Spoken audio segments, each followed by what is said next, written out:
Hi there and welcome to Hyundai Power Products. My name's Adrian and today we're going to look at this 40 volt battery powered lawnmower, and in fact there's a whole range of these to suit your needs.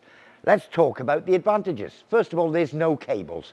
We're not governed by how long our extension lead is on our lawn. We can take it long distances from our property to mow small areas of lawn, so that's absolutely great, no cables. And again, more advantages, there's no petrol, no oil, no pollution. Absolutely brilliant nowadays. And of course it's low noise being battery powered, so we're not going to annoy those neighbours at 9 o'clock mowing the lawn on a Sunday morning. Another great advantage is it's very lightweight, so it's easy to transport and move from A to B. Again, it's really easy to maneuver, which is absolutely brilliant. Another advantage, minimal setup. We haven't got to put engine oil in, fuel in, all that sort of thing. Basically out of the box, assemble the handles, that's it, job done.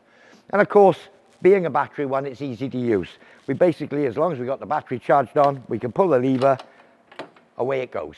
So that's it. That's the 40 volt battery lawnmower. And of course, there is another advantage. Well, the other advantage, the batteries and the charger are all the same for our other 40 volt range of tools. So here I happen to have a hedge trimmer, and of course I've got a leaf blower as well. So we've got universal multi-fit batteries with a 40 volt range. And of course, all of this is backed up by our 3-year warranty. I do hope you found this useful. I've been Adrian, thanks for watching.